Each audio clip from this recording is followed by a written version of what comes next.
Very good morning and a very very warm welcome आप सभी खूबसूरत बच्चों का हमारे चैनल जिसका नाम है एग्जामपुर में बहुत बहुत स्वागत है। मैं शुभम सिंह करंट अफेयर्स के डेली वाले सेशन में आपका फिर से बहुत बहुत स्वागत करता हूं भैया। फटाफट फटाफट फटाफट आ जाओ भैया सभी।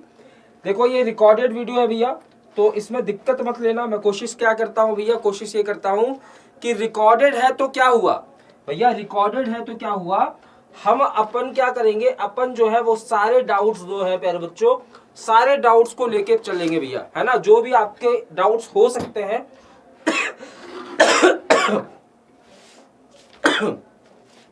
जो भी भैया आपके क्वेश्चन से रिलेटेड डाउट हो सकते हैं भैया, उसको साथ साथ लेके चलेंगे भैया। उसको क्या करेंगे, साथ साथ लेके चलेंगे। मेरा फोन कहाँ है, ये रहा फोन। चलो भैया, आज कौन सा दिन है भैया, आज डेट कौन सा है, आज है 14 जुलाई। कौन सा डेट है भैया, 14 जुलाई डेट है भैया। तो देख लेते हैं 14 जुलाई से रिलेटेड कौन सा वो इंपॉर्टेंट न्यूज है जो कि आपके एग्जाम के पॉइंट ऑफ व्यू से बहुत ज्यादा इंपॉर्टेंट हो रहा है। ठीक है, क्लास को शुरू करने से पहले मेरे बच्चों, क्लास को शुरू करने से पहले आप सभी से गुजारिश है कि अगर आप लोगों को सेशन पसंद आ रहा है, अगर आप लोगों को सेशन पसंद आ रहा है तो इसे अपने दोस्तों के साथ शेयर करिए। साथ ही साथ भैया सेशन से रिलेटेड कोई भी डाउट हो, कोई भी डाउट हो भैया, बिना देखो डाउट लेके घर पे बैठना अच्छी बात नहीं है, ये कतई खराब बात है। अगर आप डाउट मन में लेके घर पे बैठे हो तो ये कतई खराब बात है। तो डाउट्स जितने भी होती हैं प्यारे बच्चों, आपकी जो भी डाउट्स है कमेंट बॉक्स में जरूर किया करो। अगर आपको लगता है कि भैया मेरा पढ़ाने का तरीका इस तरीके से है, जिस तरीके से आपको समझ में नहीं आ रहा है, तो इससे रिलेटेड भी बातों को भी ये डिस्कस करोगे। जब तक बोलोगे नहीं मुझे समझ में नहीं आएगा जब तक कहोगे नहीं मेरे तक बातें नहीं पहुंचेंगी। ठीक है भैया, तो भैया आप सभी का फिर से बहुत बहुत स्वागत है। ठीक है, ये क्लास जो है ये रिकॉर्डेड क्लास है, तो हम रिकॉर्डेड है तो क्या हुआ, हम क्या करेंगे भैया, क्वेश्चन से रिलेटेड जितने भी डाउट्स है ना उसको हम पहले से ही कवर करते हुए चलेंगे, पहले से ही कवर करते हुए चलेंगे, जिससे क्या होगा, कोई भी डाउट मन में बचेगी ही नहीं, कोई भी डाउट मन में भैया बचेगी ही नहीं। तो पढ़ते हैं आज के पहले क्वेश्चन की तरफ। पहला क्वेश्चन आपके सामने ये रहा, क्या कह रहा है, एशियाई ओलंपिक परिषद के नए अध्यक्ष के पद पे किसकी नियुक्ति हुई है। बोला है कि एशियाई ओलंपिक परिषद जो है इसके नए अध्यक्ष के पद पे किसकी नियुक्ति है। Who has become the new president of Olympic council of Asia. आपको बताना है, कमेंट बॉक्स में फटाफट आप अपना आंसर शेयर करना शुरू कर दे। और सभी भैया सुबह 7 बजे लाइव आ जाया करो। 7 बजे मेरी क्लास जो है वो प्रीमियर हो जाती है, तो सभी 7 बजे लाइव आने की कोशिश करेंगे भैया। ठीक है, कोशिश करेंगे। जब हमारी जो ये मुहिम है प्यारे बच्चों, जब ये मुहिम बड़ी हो जाएंगी ना, जब ये मुहिम बड़ी हो जाएगी, जब हमसे भैया 50-100 बच्चे जुड़ जाएंगे, तो बहुत जल्द भैया ये जो सेशन हो रहा है, मैं वादा करता हूं इसे मैं लाइव लाने की कोशिश करूंगा। मैं मैनेजमेंट से बात करूंगा कि भैया इस सेशन को रोज जो है वो लाइव लाए। ठीक है, तो इस मुहिम को प्यारे बच्चों बड़ा करो, फटाफट सेशन को शेयर करो, फटाफट अपने दोस्तों के साथ शेयर करो। अगर आपको लग रहा है कि सामने वाला टीचर आपके साथ खड़ा होकर मेहनत कर रहा है, आपको अगर लग रहा है कि आपका टीचर भैया आपको वो कंटेंट दे रहा है जो कंटेंट से आपकी सिलेक्शन हो सकती है भैया, तो आप इस सेशन को शेयर किया करो भैया।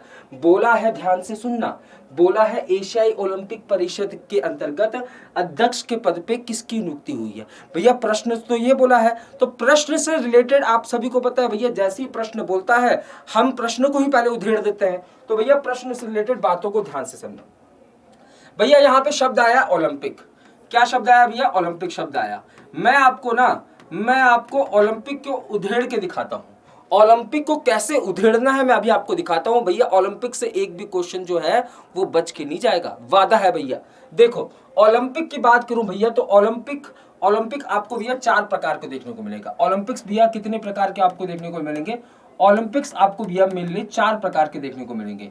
कौन कौन से हैं सर वो ओलंपिक्स, तो याद रखना भैया, सबसे पुराना जो ओलंपिक्स है, सबसे पुराना भैया, सबसे पुराना ओलंपिक्स भैया, पुराना ओलंपिक्स कौन सा हो जाएगा, तो वो हो जाएगा भैया कौन सा, समर ओलंपिक्स। कौन सा होने वाला है, समर ओलंपिक्स जो है वो सबसे पुराना होने वाला है। सर सबसे पुराना है तो इसकी शुरुआत कब हुई थी, याद रखना समर ओलंपिक्स की शुरुआत हुई थी, पहला समर ओलंपिक्स कब खेला गया, 1896 में।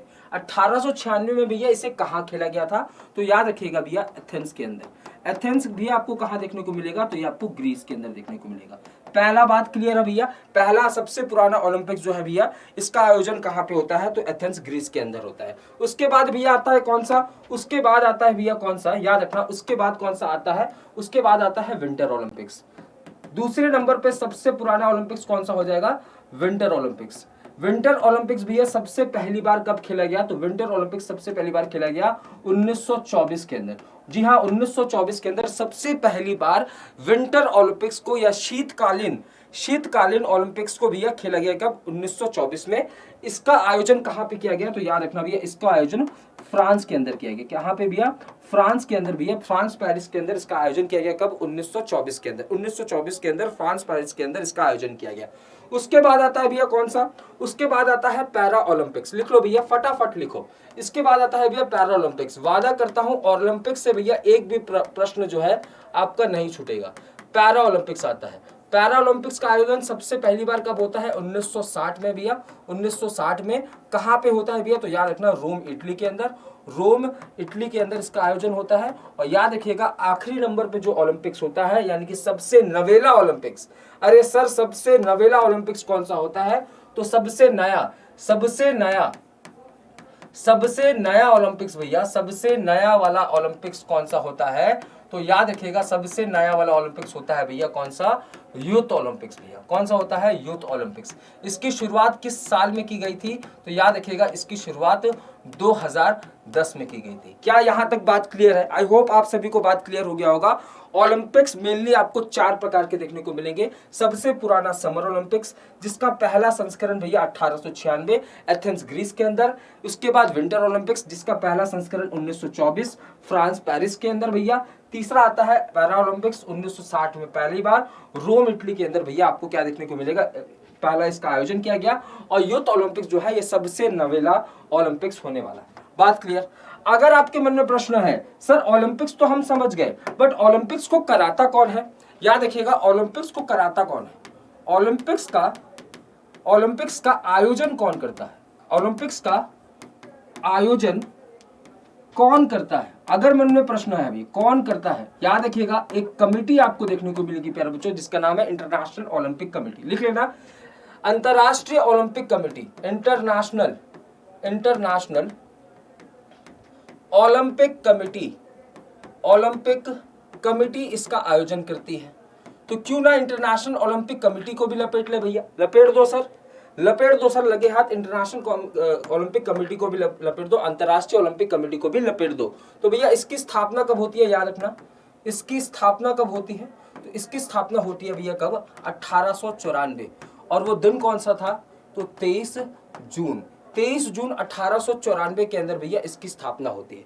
और इसी वजह से भैया 23 जून को हम क्या मनाते हैं? इसी वजह से 23 जून को हम विश्व ओलंपिक दिवस के रूप में मनाते हैं। विश्व ओलंपिक दिवस के रूप में हम कब मनाते हैं? तो 23 जून को मनाते हैं। बात क्लियर हो गया भैया? रीजन पता चल गया? ठीक है भैया। इसी के द्वारा प्यारे बच्चों, सबसे पहला ओलंपिक गेम्स का आयोजन किया जाता है। ओलंपिक गेम्स का आयोजन किया जाता है कब? 1896 में, जिसके बारे में मैंने ऑलरेडी डिस्कशन कर लिया। जिसका आयोजन कहाँ पे होता है? ग्रीस के अंदर। और ग्रीस के अंदर कहाँ पे? तो एथेंस के अंदर। ठीक है। अगर मैं आपसे पूछूं यहीं पे, अगर आपसे क्वेश्चन पूछ ले क्या भारत का पहला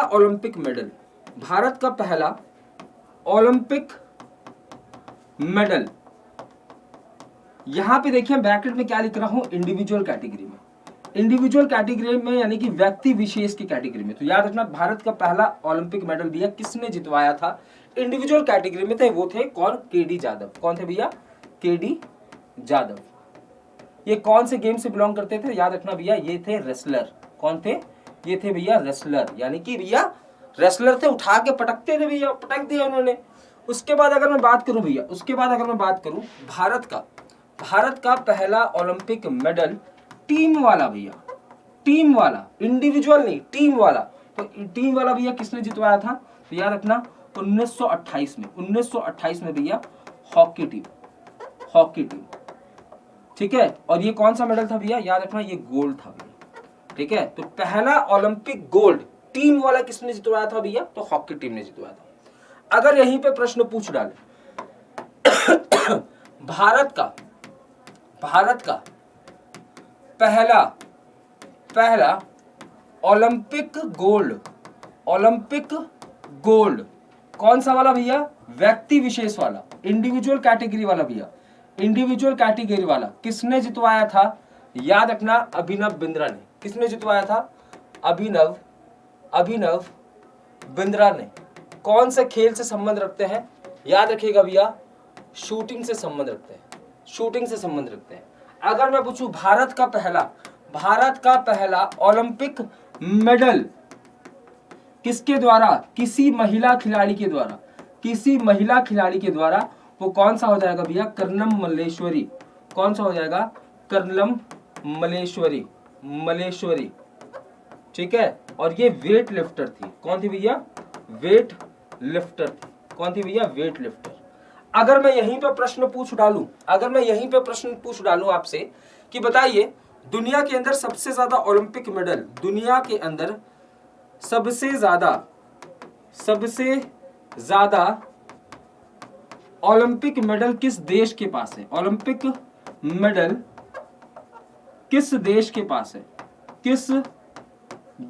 पास है? तो याद रखना, यूएसए के पास सबसे ज्यादा ओलंपिक मेडल है। अगर मैं यहीं पे पूछ डालूं कि सबसे ज्यादा ओलंपिक मेडल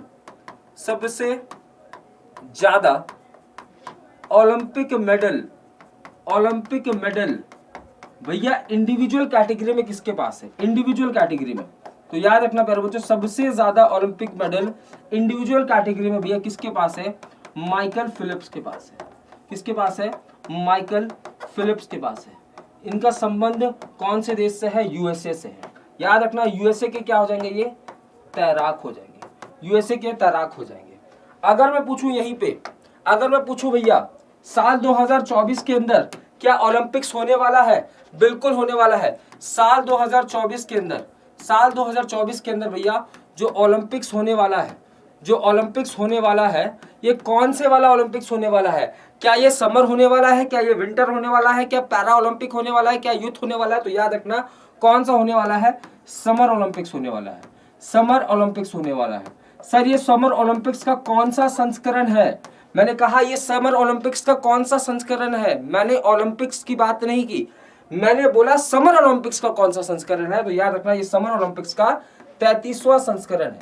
33वां संस्करण होगा भैया, 33वां संस्करण। समर ओलंपिक्स का बोला मैंने, ये समर ओलंपिक्स का 33वां संस्करण है, ना कि ओलंपिक्स का।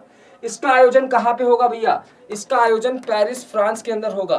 पेरिस फ्रांस के अंदर। एक करंट का सवाल भैया यहीं पे ऐड कर देता हूं कि 2024 में जो ओलंपिक्स होने वाला है, कौन सा? समर ओलंपिक्स, जो कि इसका 33वां संस्करण है, कहां पे होने वाला है? पेरिस फ्रांस के अंदर। इसके लिए एक मुहिम चलाई गई। इसके लिए भैया एक मुहिम चलाया गया। मुहिम कहां चलाया गया? भारत के अंदर। भारत के अंदर किसके द्वारा चलाया गया? तो हमारी यूथ एंड स्पोर्ट्स मिनिस्ट्री के द्वारा। Sir youth and sports ministry के द्वारा भी किसके द्वारा चलाया गया? तो याद रखना इसके मिनिस्टर कौन हो जाएंगे? अनुराग ठाकुर जी के द्वारा प्यारे बच्चों हाल ही में एक मुहिम को लॉन्च किया गया। सर ये जो मुहिम को लॉन्च किया गया है, इसका मकसद क्या है? सर इस मुहिम का मोटिव क्या होने वाला है? तो इस मुहिम का मोटिव होने वाला है जो भारतीय प्लेयर 2024 में पेरिस के अंदर ओलंपिक्स में पार्टिसिपेट करेंगे, उनको और भी ज्यादा मोटिवेट करना। अरे भैया अगर कोई भी व्यक्ति आपको मोटिवेट कर देता है, अगर कोई भी व्यक्ति किसी भी चीज के लिए आपके अंदर अगर मोटिवेशन आ जाएगा ना, आप अपनी जोर का 4 गुना ताकत लगाओगे। ठीक है, तो भारतीय खिलाड़ियों को मोटिवेट करना कहाँ के लिए भैया? पेरिस ओलंपिक्स के लिए। और इस मुहिम का नाम क्या था? ब्रैकेट में लिख लो भैया, मुहिम का नाम था पेरिस में भारत। लिख लेना भैया, पेरिस में भारत इस मुहिम का नाम था। और इसको लॉन्च कहां से किया गया था? तो भैया वो शहर था, वो यूनियन टेरिटरी था, कौन सा भैया? न्यू दिल्ली। ये बातें भैया आपको याद रखनी है। अगर प्रश्न पूछेगा ओलंपिक से तो यहीं से पूछेगा। एक और करंट का प्रश्न भैया यहीं पे उधेड़ देता हूं। हाल ही में अगर आपको याद हो, स्पेशल ओलंपिक्स का आयोजन किया गया था। स्पेशल ओलंपिक्स का आयोजन किया गया था भैया, विशेष लोगों के लिए स्पेशल ओलंपिक्स का आयोजन किया गया था। याद रखना, इसके अंदर भारत ने टोटल कितने पदक जीते थे? तो भारत ने टोटल 202 मेडल जीते थे। कितने मेडल जीते थे भैया? भारत ने टोटल 202 मेडल जीते थे। तो ये सारी बातें भैया ओलंपिक्स से रिलेटेड है। अब ओलंपिक्स में कभी नहीं फंसोगे। उसके बाद भैया एक और बात रह गया। इंटरनेशनल ओलंपिक कमेटी, मैं बता रहा था आपको, 23 जून 1894 को इसकी स्थापना होती है। ठीक है, इसका मुख्यालय लिख लो भैया। इसका मुख्यालय कहां देखने को मिलेगा? याद रखना, लॉसेन नाम का एक शहर देखने को मिलेगा। और ये शहर भैया कहां का है? स्विट्जरलैंड का शहर है। कहां का शहर है भैया? स्विट्जरलैंड का शहर है। अगर यहाँ पे प्रेसिडेंट के रूप में भैया कौन देखने को मिलेंगे? याद रखिएगा, प्रेसिडेंट के रूप में आपको थॉमस बैक देखने को मिलेंगे। कौन? थॉमस बैक देखने को मिलेंगे। अगर आपसे पूछे कि ओलंपिक्स के जनक किसको कहा जाता है, जल्दी बताओ। ओलंपिक्स का जनक किसे कहा जाता है? क्वेश्चन पूछ लेता है, ओलंपिक्स का जनक किसे कहा जाता है? तो याद रखना, कौन किसे कहा जाता है? बताओ। कोबेटन साहब को। किसको कहा जाता है? Pierre de Coubertin. लिख लो, पेरी डे कोबेटन को क्या कहा जाता है बच्चा? तो याद रखना भैया, ओलंपिक्स का जनक कहा जाता है। तो भैया ओलंपिक्स से रिलेटेड भैया जितने भी बातें थी हाल ही में, ये मैंने आपको भैया पढ़ा दिया। कोई भी डाउट हो फटाफट मुझे कमेंट बॉक्स में भैया लिख देना, ताकि मैं आपसे दोबारा इस क्वेश्चन को डिस्कस कर लूं। अब देखो, अभी हमने क्या पढ़ा? अभी हमने पढ़ा अंतरराष्ट्रीय ओलंपिक कमेटी के बारे में।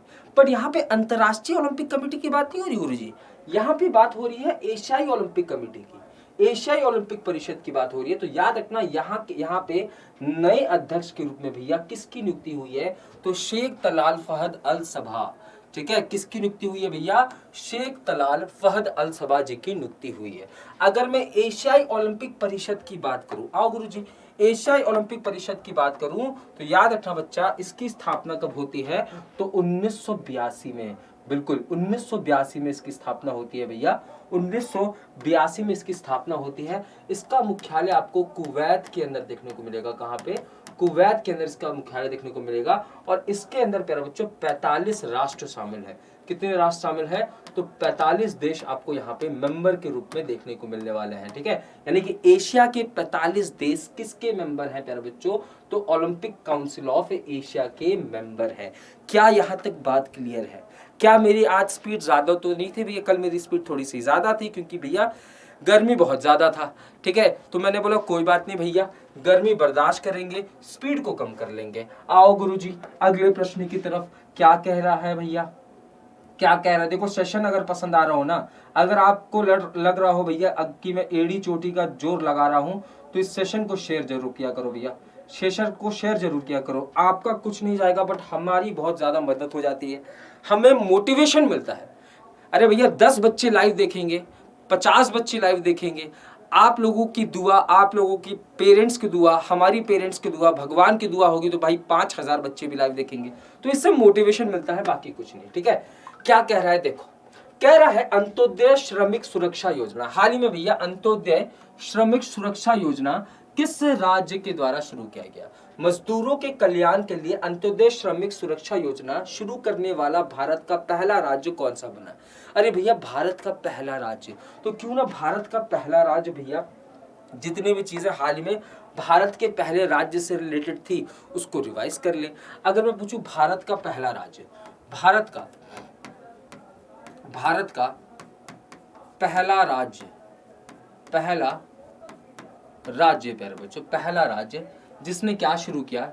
जिसने राइट टू हेल्थ, स्वास्थ्य का अधिकार, राइट टू हेल्थ लॉ को लाया। ये लाने वाला भैया पहला राज्य कौन सा हो जाएगा? तो याद रखना भैया, यहाँ पे लिख लेना, राजस्थान हो जाएगा। कौन सा हो जाएगा? राजस्थान हो जाएगा।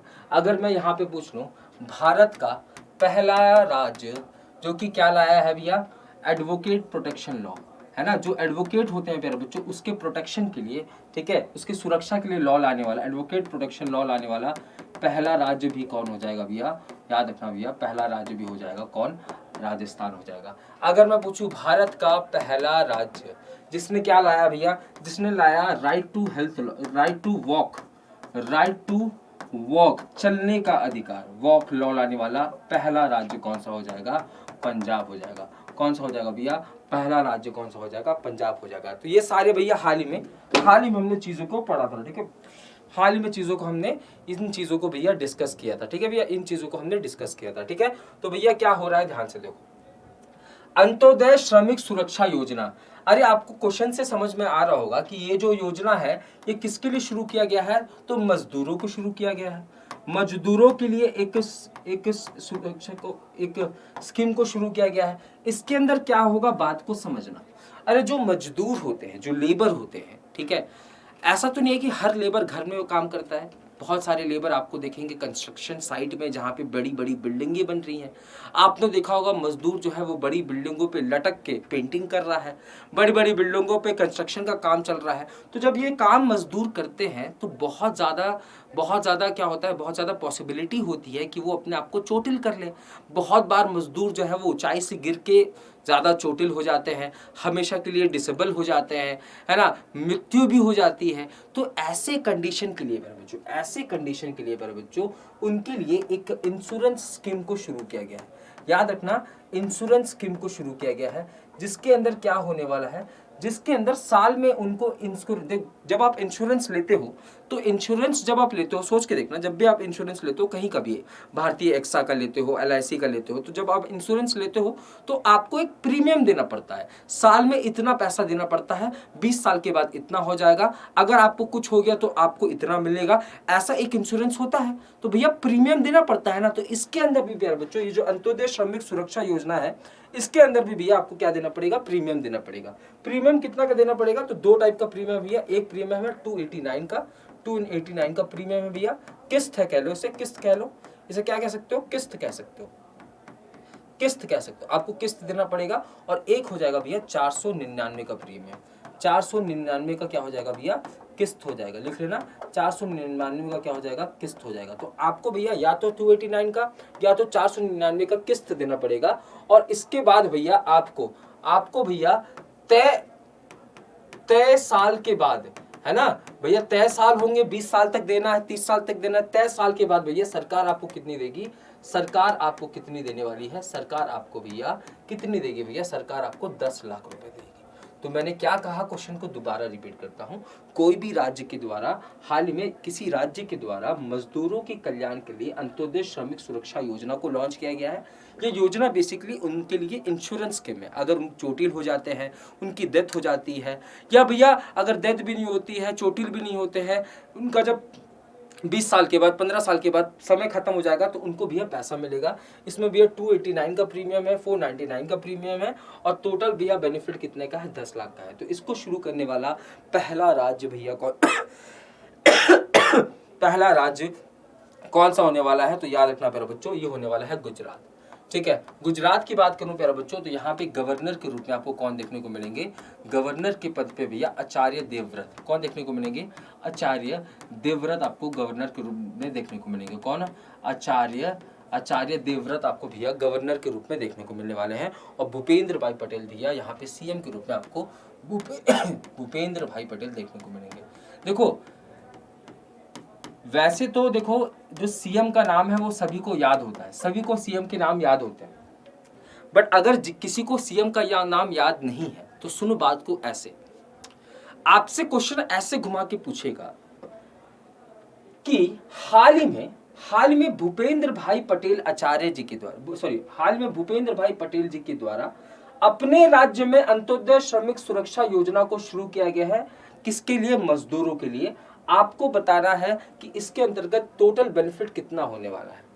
अब आपको यही नहीं पता होगा कि भूपेंद्र भाई पटेल जी जो प्यारे बच्चों कहाँ के राज्य के CM है, तो आप क्वेश्चन को कैसे अटेम्प्ट कर सकते हो। तो इसीलिए भैया आप सभी से गुजारिश है कि CM वगैरह के नाम जो है वो आपको याद रखना है।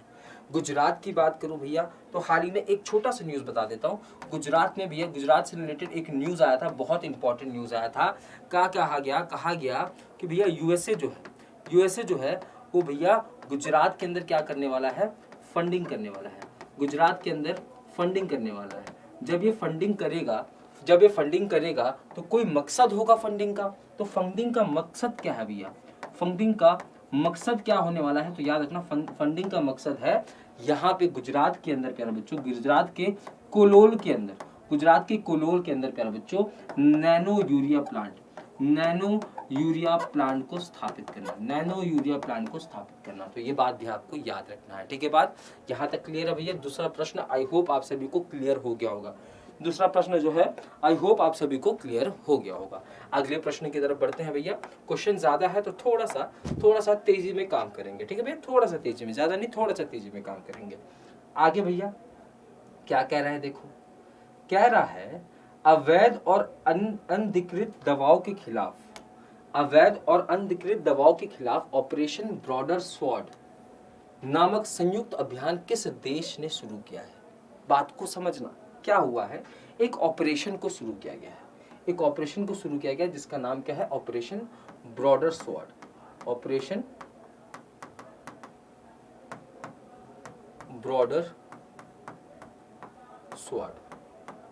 ये जो ऑपरेशन है भैया, ये दो देशों के द्वारा शुरू किया गया। किसके द्वारा, भारत और अमेरिका के द्वारा, भारत और यूएसए के द्वारा इसको शुरू किया गया।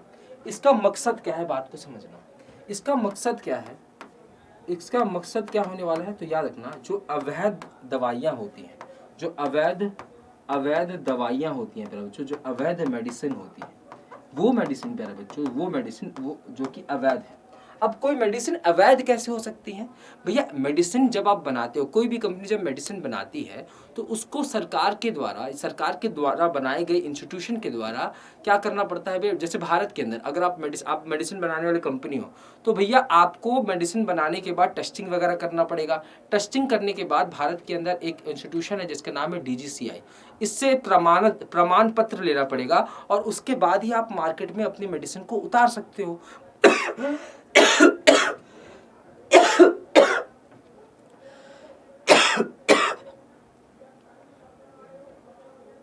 पर बहुत लोग पता क्या करते हैं, बहुत लोग प्रमाण पत्र के बिना भी अपनी मेडिसिन को अवैध तरीके से भैया उतार देते हैं मार्केट में।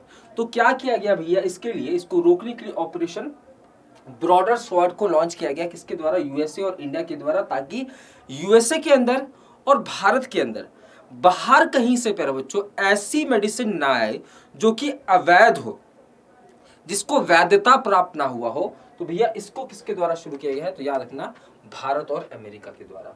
अच्छा सर मुझे बताइए, भारत और अमेरिका के बीच में हाल ही में बहुत सारी चीजें हुई थी, क्या आप मुझे बता सकते हैं? बिल्कुल बता सकता हूँ, बात को समझना।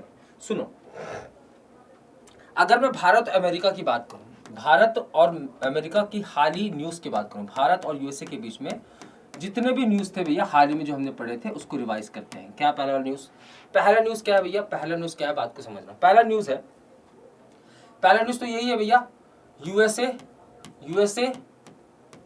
भारत को फंडिंग कर रहा है।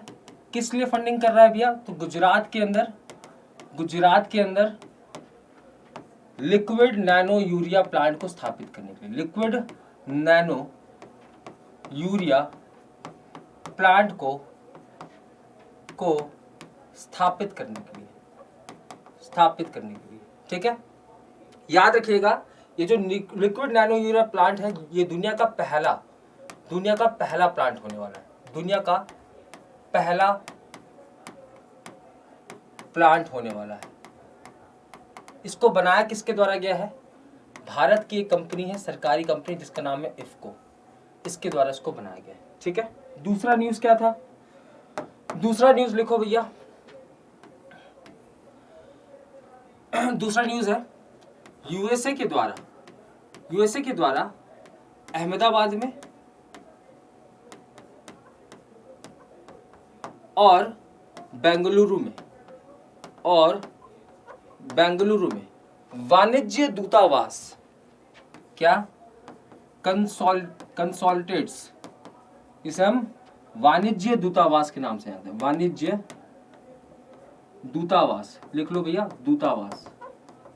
मुझे इसकी स्पेलिंग नहीं आती है, तो वाणिज्य दूतावास को स्थापित करेगा कौन? यूएसए। तो भैया भारत भी करेगा क्या? भारत भी करेगा। भारत कहाँ करेगा भैया? तो इनके शहर सीटल के अंदर, सीटल के अंदर। ठीक है, तीसरा पॉइंट लिखो भैया, तीसरा पॉइंट लिखो। तीसरा पॉइंट क्या हो जाएगा? भारत और यूएसए के द्वारा भारत और यूएसए के द्वारा, भारत और यूएसए के द्वारा इंडस एक्स को लॉन्च किया गया। इंडस एक्स को लॉन्च किया गया। सर ये क्या है? तो भारत और यूएसए डिफेंस के फील्ड में साथ में मिलकर काम करेंगे। लिख लेना, भारत और यूएसए डिफेंस के फील्ड में, डिफेंस के फील्ड में, डिफेंस के क्षेत्र में साथ काम करेगी, साथ काम करेगी। और ये सब हुआ कब है? ये सब हुआ कब है भैया? तो ये सब हुआ है जब हाल ही में नरेंद्र मोदी जी किस देश के दौरे पे गए थे? तो यूएसए के दौरे पे गए थे। अगर मैं कुछ और बातें करूं, अगर मैं कुछ और बातें करूं किसके बारे में? तो इंडिया और यूएसए के बारे में। तो लिखना, इंडिया और यूएसए के बीच में कौन कौन सा एक्सरसाइज होता है। इंडिया और यूएसए के बीच में हाल ही में कौन कौन सा एक्सरसाइज हुआ, उसको भी फटाफट देख लेते हैं। ठीक है, जैसे मालाबार एक्सरसाइज। मालाबार एक्सरसाइज ये किस टाइप का एक्सरसाइज है भैया? तो ये एक नेवी वाला एक्सरसाइज है। किसके किसके बीच में? तो भारत और यूएसए के बीच में होता है। उसके बाद भैया लिखो कोप इंडिया एक्सरसाइज। कौन सा? Cope India exercise. Cope India exercise किस टाइप का एक्सरसाइज भैया? एयरफोर्स का एक्सरसाइज है। किस टाइप का एक्सरसाइज है? एयरफोर्स का एक्सरसाइज है। उसके बाद भैया युद्ध अभ्यास लिख लो। उसके बाद लिख लो भैया युद्ध अभ्यास। युद्ध अभ्यास ये किस टाइप का एक्सरसाइज है? याद रखना, आर्मी वाला एक्सरसाइज है। किस टाइप का एक्सरसाइज है भैया? याद रखना, आर्मी वाला एक्सरसाइज है। उसके बाद लिख लो वज्र प्रहार। लिख लो भैया वज्र प्रहार। वज्र प्रहार ये किस टाइप का एक्सरसाइज है भैया? ये भी आर्मी एक्सरसाइज है। और लास्ट लिख लो भैया एक, कौन सा? तो रेड फ्लैग। ठीक है, कौन सा? Red flag. ये किस टाइप का एक्सरसाइज है? तो रेड फ्लैग जो है ये एयरफोर्स का एक्सरसाइज है। किस टाइप का? एयरफोर्स का एक्सरसाइज है। तो ये सारी एक्सरसाइज भैया आपको याद रखनी है, किसके किसके बीच में हो रही है? तो इंडिया और यूएसए के बीच में। किसके किसके बीच में भैया? इंडिया और यूएसए के बीच में। ठीक है, अगले प्रश्न की तरफ बढ़े। अगला प्रश्न आपके सामने ये रहा। देखिए, आप सभी को एक रिपोर्ट मैंने काफी पहले पढ़ाया था। मैंने ये बताया था कि अगर मैं मछली पालन की बात करूं, अगर मैं फिश के प्रोडक्शन की बात करूं, फिश प्रोडक्शन की बात करूं, तो फिश प्रोडक्शन के अंदर भारत का रैंक कितना है? तो याद रखना, नंबर 1 पे कौन है भैया? चाइना है। नंबर 2 पे आपको इंडोनेशिया देखने को मिलेगा। नंबर 3 पे आपको भारत देखने को मिलेगा। यानी कि सबसे ज्यादा फिश के प्रोडक्शन के मामले में भारत जो है कौन से पोजीशन पे? तो भारत जो है वो तीसरे पोजीशन पे है। अब बोला है राष्ट्रीय मत्स्य किसान दिवस 2023, यानी कि भैया वो फार्मर, वो फिशरमैन या वो किसान भैया देखो, दो टाइप की फिशिंग होती है ना, दो टाइप की फिशिंग होती है। एक तो होती है भैया आप चले गए समुद्र में, आप चले गए भैया सी के अंदर, आप चले गए नदियों में और जाके अपने मछली पकड़ लिया। पर बहुत लोग क्या करते हैं, बहुत लोग अपना एक छोटा सा तालाब बनाते हैं, उसमें छोटी छोटी मछलियां डालते हैं, उनको डेली दाना खिलाते हैं। दाना खिलाने के बाद भैया जब वो बड़ी होती हैं फिर उनको पकड़ के बाजार में बेचते हैं। तो दो तरीके का होता है, एक तो भैया मछुआरा होता है और एक वो होता है, एक को हम कह सकते हैं किसान कह सकते हैं, जो कि मछली पालन भी करता है और उसको बेचता भी है। ठीक है, तो भैया इसके लिए एक दिवस को मनाया जा रहा है, इसके लिए एक दिवस को मनाया जा रहा है। हर साल कब मनाया जाता है? 10 जुलाई को। हर साल इस दिवस को मनाया जाता है 10 जुलाई को। क्यों मनाया जाता है भैया? सोचो, आप सभी को पता है कि ये जो फिश का मार्केट है ना, ये जो फिश मार्केट है, ये मैं कहूँ अगर ये जो मछली पालन जो है ये हमारे जीडीपी में इनका बहुत ज़्यादा सहयोग होता है। जीडीपी में इनका जो सहयोग है वो बहुत ज़्यादा होता है। और इसको देखते हुए प्यारे बच्चों इन लोगों को मोटिवेट करने के लिए प्यारे बच्चों एक दिवस को हर साल 10 जुलाई को मनाया जाता है। ठीक है, तो याद रखना जो ये वाले लोग हैं, जो किसान है भैया, जो जैसे पहले छोटी मछलियों को पालते हैं फिर उनको पकड़ के फिर बेचते हैं, फिशरमैन के लिए नहीं, फिशरमैन तो भैया पालता नहीं है, पर यहाँ पे देखो पालन वाला बोला, राष्ट्रीय मत्स्य किसान दिवस, तो किसान का शब्द आया, किसान को हम फास्ट फिशरमैन नहीं कह सकते, किसान तो वो होगा प्यारे बच्चों जो, किसान किसे कहते हैं, किसान भैया जिसने बीज डाला, उसको अच्छी तरीके से देखा, समय पे पानी दिया, उसके बाद जब वो बड़ा हो गया तब उसको काटा, तो किसान भैया किसको कहेंगे, तो वो लोग जो कि अपना खुद का भैया तालाब खुदवाते हैं, उसमें भैया मछलियों को छोड़ते हैं, छोटी छोटी मछलियों को, और जब वो बड़ी हो जाती है तब उसको बेचते हैं। तो इनके लिए एक दिवस को हर साल कब मनाया जाता है, याद रखिएगा 10 जुलाई को। ठीक है, अगला प्रश्न की तरफ बढ़ते हैं। अगला प्रश्न आपके सामने ये रहा। क्या कह रहा है, ध्यान से देखिए, आपसे कह रहा है थर्ड वर्ल्ड हिंदू कॉन्फ्रेंस, बात को समझने की कोशिश आप करिएगा। देखो, थर्ड वर्ल्ड हिंदू कॉन्फ्रेंस यानी कि तीसरा विश्व हिंदू सम्मेलन का आयोजन कहाँ पे किया जाएगा, तीसरा विश्व हिंदू सम्मेलन का आयोजन भैया कहाँ पे किया जाएगा, ये आपसे क्वेश्चन अगर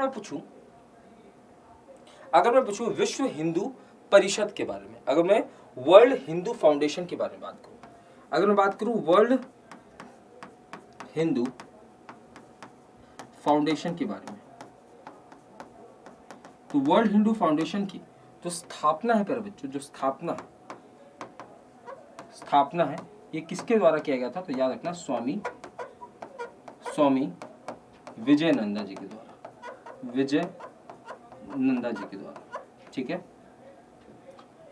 इनके द्वारा भी वर्ल्ड हिंदू फाउंडेशन को स्थापित किया गया था। और इसी वर्ल्ड हिंदू फाउंडेशन के द्वारा प्यारे बच्चों, इसी वर्ल्ड हिंदू फाउंडेशन के द्वारा विश्व हिंदू सम्मेलन का आयोजन किया जाता है। सबसे पहली बार इसका आयोजन कब किया गया, यानी कि इसका जो पहला संस्करण का आयोजन कब किया गया, तो याद रखिएगा पहला संस्करण का आयोजन कब होता है, तो याद रखना 2014 में। इसका आयोजन कहाँ पे हुआ सर, इसका आयोजन भैया दिल्ली के अंदर हुआ। ठीक है, उसके बाद इसका दूसरा सेकंड संस्करण का आयोजन कहाँ होता है, तो याद रखिएगा इसका आयोजन भैया यूएसए में हुआ है।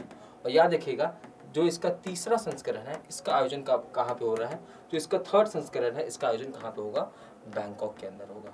यही आपसे क्वेश्चन को पूछा था, याद रखना भैया, आपसे क्वेश्चन पूछ लेगा कि किसके द्वारा विश्व हिंदू सम्मेलन का आयोजन कराया जाता है, तो याद रखना वर्ल्ड हिंदू फाउंडेशन के द्वारा, जिसके संस्थापक आपको स्वामी विजयानंदा जी देखने को मिलने वाले हैं। इसके द्वारा जिसका पहला संस्करण 2014 में भारत के अंदर, दूसरा संस्करण यूएसए के अंदर और तीसरा संस्करण बैंकॉक के अंदर कब, नवंबर के महीने में किया जाएगा। कब किया जाएगा, नवंबर के महीने में इसका आयोजन किया जाएगा, नवंबर 2023 के अंदर इसका आयोजन किया जाएगा। तो आपका ऑप्शन क्या होना चाहिए, ए ऑप्शन आपका बिल्कुल सही है। जिसका आंसर ए आया भैया वो बहुत बेहतरीन तरीके से बल्लेबाजी कर रहा है।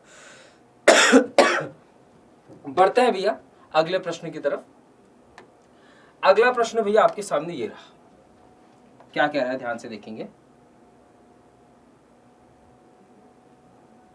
देखो यहां पे बैडमिंटन टूर्नामेंट की बात आई है ना, बोला है कि भैया कनाडा ओपन किसने जीता है, तो पहले भैया बैडमिंटन की बात आई है, तो कुछ बातें भैया टेनिस से करते हैं।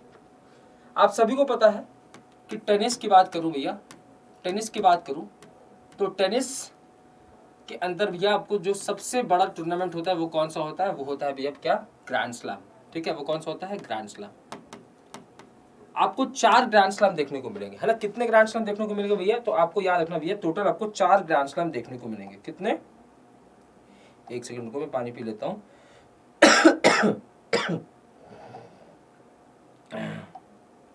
हाँ, आपको 4 ग्रैंड स्लैम देखने को मिलेंगे। एक ग्रैंड स्लैम भैया जो कि जनवरी के आसपास खेला जाता है, जिसे हम ऑस्ट्रेलियन ओपन के नाम से जानते हैं। किस नाम से, ऑस्ट्रेलियन ओपन के नाम से जानते हैं। ठीक है, दूसरे नंबर पर आता है भैया फ्रेंच ओपन, जिसे मई जून के महीने में खेला जाता है। इसे हम क्या कहते हैं, फ्रेंच ओपन। क्या कहते हैं, फ्रेंच ओपन। ठीक है, उसके बाद आता है भैया जून जुलाई के महीने में, जिसे हम विंबलडन कहते हैं, जिसे हम क्या कहते हैं, जून जुलाई के महीने में, जिसे हम विंबलडन के नाम से जानते हैं। और याद रखना चौथे नंबर पे क्या आता है भैया, यूएस ओपन। इसे हम सितंबर के महीने में खेलते हैं। कब, सितंबर के महीने में। ठीक है, इन सभी को क्या कहा जाता है, ग्रैंड स्लैम कहा जाता है। टेनिस के अंदर भी जो सबसे प्रमुख, टेनिस के अंदर जो सबसे प्रमुख होता है मेरे बच्चों गेम, वो कौन सा होता है, ग्रैंड स्लैम्स होते हैं, जिसमें आपको 4 ग्रैंड स्लैम देखने को मिलेंगे। अगर मैं ग्रैंड स्लैम की बात करूं, अगर आपसे पूछे कि सबसे ज्यादा ग्रैंड स्लैम कौन सा वो टेनिस का खिलाड़ी है जिसके पास सबसे ज्यादा ग्रैंड स्लैम है, तो याद रखना सबसे ज्यादा ग्रैंड स्लैम वाला खिलाड़ी, सबसे ज्यादा ग्रैंड स्लैम किस खिलाड़ी के पास है। सबसे ज्यादा ग्रैंड स्लैम का मतलब भैया, सपोज मान लो मैंने ये 10 बार जीत लिया, ये 5 बार जीत लिया, ये 5 बार जीत लिया, ये 10 बार जीत लिया, ये 5 बार जीत लिया, ये 5 बार जीत लिया, तो मेरे पास कितने हो गए, 10, 15, 15 5 20 और 20 5 25। ठीक है, तो सबसे ज्यादा ग्रैंड स्लैम किसके पास है, तो याद रखना नोवाक जोकोविच। इनका नाम भैया आप सभी जो है वो जानते होंगे, नोवाक जोकोविच। इनके पास कितने ग्रैंड स्लैम है, 23 ग्रैंड स्लैम है।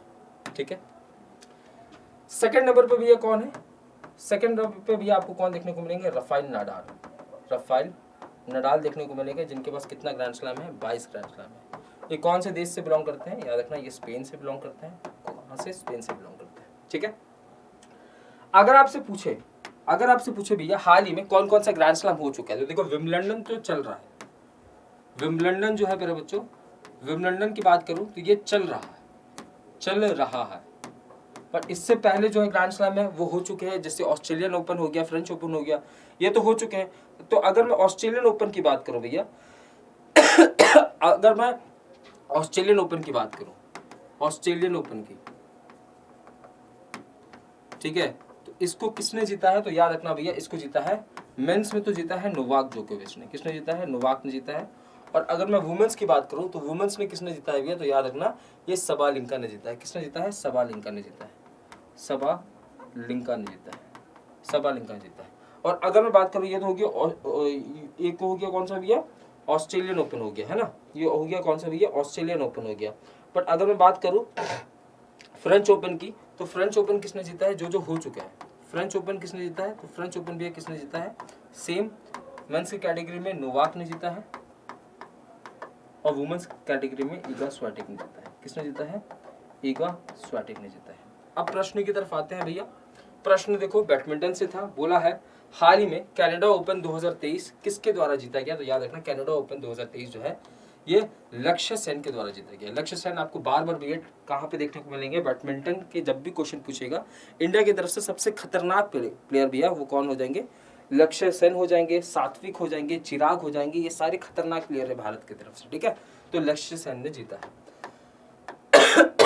ठीक है, अगर पूछे ये इसका कौन सा संस्करण था, तो लिख लेना ये इसका भैया कौन सा संस्करण था, तो 98वां संस्करण था। कौन सा भैया, 58 नंबर का ये संस्करण हो जाएगा। महिला की बात करो तो महिला के अंदर अकाने यामागुची ने जीता है, जो कि कहां से है भैया, जापान से है। ठीक है, जापान से। अगला प्रश्न आपके सामने ये रहा भैया, पूछ रहा है रोबोट्स का एक बैठक हो रहा है बहुत से भैया, आप सभी को पता है कि आने वाला जो टाइम है वो किसका है, रोबोट्स का है।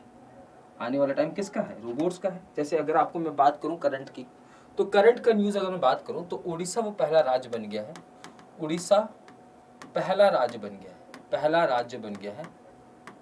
गया है जिसने अपने यहाँ पे न्यूज को होस्ट करने के लिए भैया, न्यूज को होस्ट करने के लिए एआई के मुताबिक, एआई से चलने वाला भैया रोबोट को लॉन्च किया है, एआई से चलने वाला रोबोट को लॉन्च किया है। और इसका नाम क्या रखा है भैया, लीजा नाम रखा है। क्या नाम रखा है, लीजा नाम रखा है। ठीक है, ये तो बात होगी करंट की।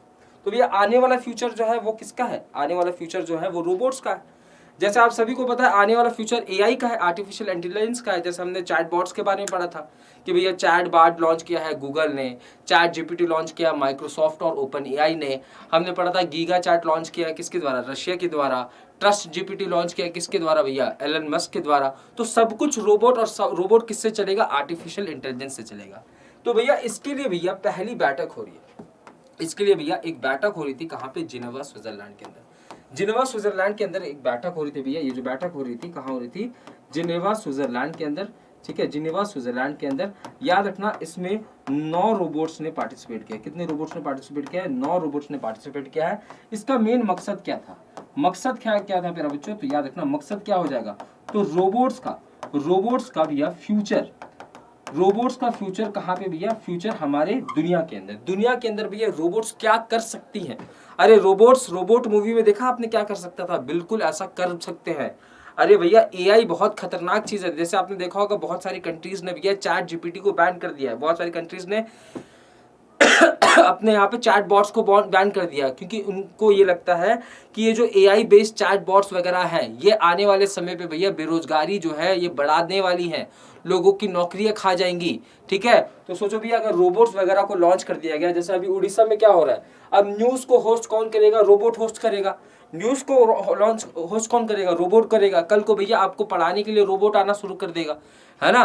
तो भैया नौकरियां तो चली गई ना लोगों की। तो भैया इन चीजों के बारे में भी आपको ध्यान रखना, ठीक है? तो रोबोट्स का पहला जो कॉन्फ्रेंस हो रहा है प्यारे बच्चों, दुनिया की पहली स्मार्ट रोबोट्स कॉन्फ्रेंस का आयोजन कहाँ पे? जिनेवा, स्विट्जरलैंड के अंदर किया गया। अगला प्रश्न भैया, 2 प्रश्न रह गए हैं, फटाफट देख लेते हैं। आया भैया रिजर्व बैंक, तो पहले रिजर्व बैंक के बारे में पढ़ लेते हैं, उसके बाद चीजों को आगे पढ़ेंगे, ठीक है? रिजर्व बैंक से क्वेश्चन कभी कभी पूछ लेता है, ठीक है? कभी कभी क्वेश्चन रिजर्व बैंक से भी पूछ लेता है, तो इसको पढ़ लेते हैं। अगर मैं रिजर्व बैंक ऑफ इंडिया की बात करूं, अगर मैं क्या हो गया, हाँ, अगर मैं रिजर्व बैंक ऑफ इंडिया की बात करूं, रिजर्व बैंक ऑफ इंडिया ये क्या है भैया? ये सेंट्रल बैंक है। किसका? भारत का सेंट्रल बैंक हो जाएगा, ठीक है? इसी के द्वारा भारत के अंदर जितने भी बैंक हैं, भारत के अंदर सभी बैंकों को रेगुलेट करने का, भारत के अंदर भारत के सभी बैंकों को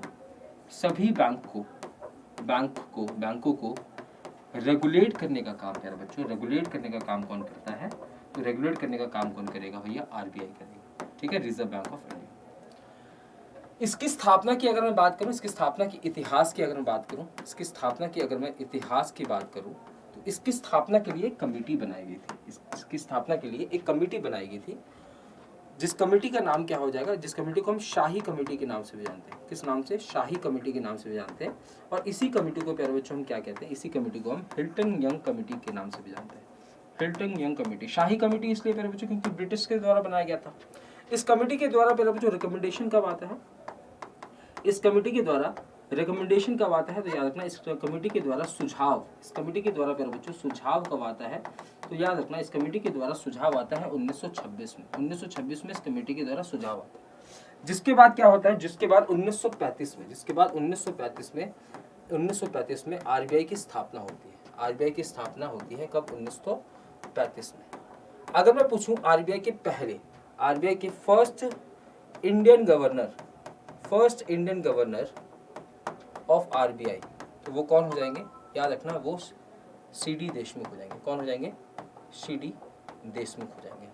अगर मैं पूछूं प्रेजेंट में इंडियन के गवर्नर कौन है? प्रेजेंट में आरबीआई गवर्नर कौन है? आरबीआई गवर्नर कौन है? तो याद रखना, प्रेजेंट में आरबीआई गवर्नर है शक्तिकांता दास। कौन हो जाएंगे? शक्तिकांता दास। एक करंट का न्यूज रिलेट कर देता हूं यहीं से। याद रखना, हाल ही में एक अवार्ड दिया गया था। ये अवार्ड किसको दिया गया था? देखो, भारत के अंदर जैसे सेंट्रल बैंक है, तो दुनिया के अंदर भी सेंट्रल बैंक्स होंगे, अलग अलग देश के अलग अलग सेंट्रल बैंक होंगे। तो एक अवार्ड दिया गया था प्यारे बच्चों, जिसमें बेस्ट सेंट्रल बैंक का अवार्ड दिया गया था। बेस्ट सेंट्रल बैंक जैसे हमारे देश में आरबीआई है, तो बेस्ट सेंट्रल बैंक का अवार्ड दिया गया था किस देश के सेंट्रल बैंक को? तो याद रखना, यूक्रेन के सेंट्रल बैंक। किसको? यूक्रेन के सेंट्रल बैंक को। और वहीं इसी अवार्ड के अंदर प्यारे बच्चों बेस्ट गवर्नर का अवार्ड किसको दिया गया था? यानी कि सेंट्रल बैंक के बेस्ट गवर्नर का अवार्ड किसको दिया गया था? तो याद रखना, शक्तिकांता दास। क्या इससे पहले ये अवार्ड किसी और भारतीय गवर्नर को मिल चुका है? बिल्कुल मिल चुका है। याद रखना, जब रघुराम राजन थे, कौन? आरबीआई के गवर्नर, ठीक है? तो ये बातें भैया आरबीआई से रिलेटेड। अब क्या हो रहा है भैया? अब एक बैठक हो रही है। कौन से नंबर की भैया? 33वें नंबर की एक बैठक हो रही है। किसकी बैठक भैया? राज्यों के वित्त सचिव के, है ना भैया? भारत के अंदर जो भी राज्य है, उनके अंदर भी राज्यों के अंदर प्यारे बच्चों जो वित्तीय सचिव है, यानी कि फाइनेंस सेक्रेटरीज है, फाइनेंस सेक्रेटरीज की 33वीं बैठक हो रही है प्यारे बच्चों। और ये बैठक याद रखना, इसका आयोजन कहाँ पे हो रहा है? मुंबई के अंदर। इसका आयोजन कहाँ पे हो रहा है भैया? मुंबई के अंदर, ठीक है भैया? इसका आयोजन कहाँ पे हो रहा है? मुंबई के अंदर इसका आयोजन हो रहा है। अगले प्रश्न की तरफ बढ़ते हैं भैया। अच्छा, इसका थीम क्या हो जाएगा भैया? डेप्ट सस्टेनेबिलिटी स्टेट्स पर्सपेक्टिव, ये इसका थीम होने वाला है, ठीक है? अगला प्रश्न फटाफट देखते हैं। बोल रहा है भारत का पोजीशन पूछा है। क्या बोला है? भारत का पोजीशन किसके अंदर भैया? भारत का पोजीशन पूछा है world archery youth championship.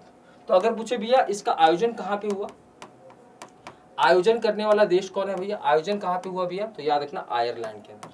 Ireland के अंदर इसका आयोजन हुआ। इसमें सबसे ज्यादा पदक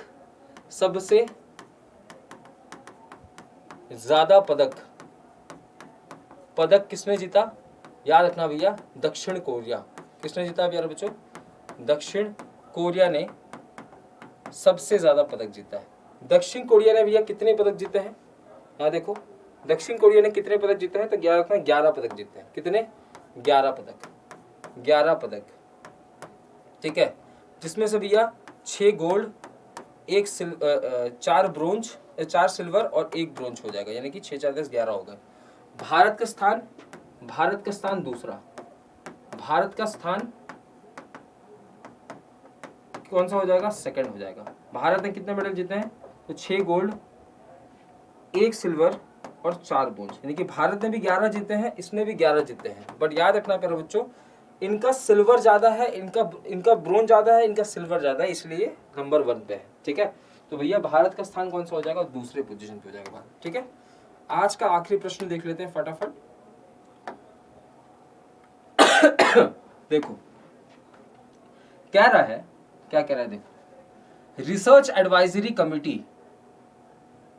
देखो एक बॉडी आपको देखने को मिलेगी जिसका नाम है ICAR, है ना, इंडियन, फुल फॉर्म क्या हो जाएगा? Indian council of agriculture research. Indian council of agriculture research के रिसर्च एडवाइजरी कमेटी के अंतर्गत देखो एक रिसर्च एडवाइजरी कमेटी होती है किसकी भैया? तो Indian council of agriculture research की। इस कमेटी के इस कमेटी की बात करूं, इस कमेटी के नए चेयरपर्सन के रूप में हाल ही में किसकी नियुक्ति है, ये आपको कमेंट बॉक्स में बताना है।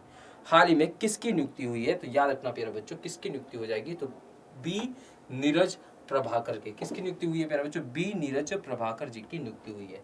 अगर मैं ICAR की बात करूं, यानी कि Indian council of agriculture research की बात करूं, जो कि भारत के अंदर रिसर्च वर्क करने का काम करता है एग्रीकल्चर से रिलेटेड, तो इसकी स्थापना कब होती है? तो इसकी स्थापना होती है प्यारे बच्चों, इसकी स्थापना होती है 1929 के अंदर। और इसका आपको मुख्यालय कहाँ देखने को मिलेगा?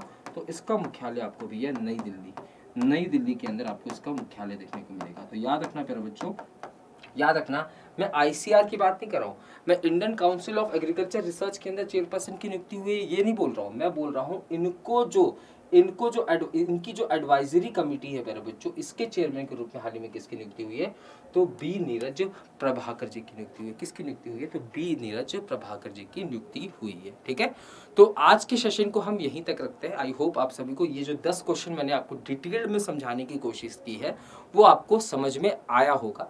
साथ ही साथ आपको ये भी लग रहा होगा कि कल से मैंने स्पीड को थोड़ा सा कम कर दिया, क्योंकि कल जो था वो हमारे पास टाइम थोड़ा कम था, जिसकी वजह से हमने बहुत ज़्यादा डिटेल्ड में और बहुत ज़्यादा आराम से चीज़ों को डिस्कस नहीं किया। आज का सेशन मैंने आराम से इसलिए डिस्कस किया क्योंकि आप लोगों को प्रॉब्लम हो रहा था। ठीक है, तो आप लोगों से फिर से गुजारिश है भैया, सेशन अगर आपको पसंद आ रहा है, अगर आपको लग रहा है कि आपकी कंटेंट अच्छे लेवल की तैयार हो रही है, आपके एग्जाम के पॉइंट ऑफ व्यू से तैयार हो रही है, तो आप इसे सेशन को शेयर करें। साथ ही साथ आपके जो भी डाउट्स हैं, आपकी जो भी सजेशंस है, उसे आप कमेंट बॉक्स में ज़रूर शेयर करिए, ताकि हम इस सेशन को, ये जो मुहिम हमने शुरू किया है सुबह वाला, इसको हम और आगे बढ़ा सके, इससे से ज़्यादा लोग जुड़ सके। तो मिलते हैं कल करंट अफेयर्स के अपने अगले पड़ाव में, तब तक अपना ध्यान रखें। जय हिंद, जय भारत।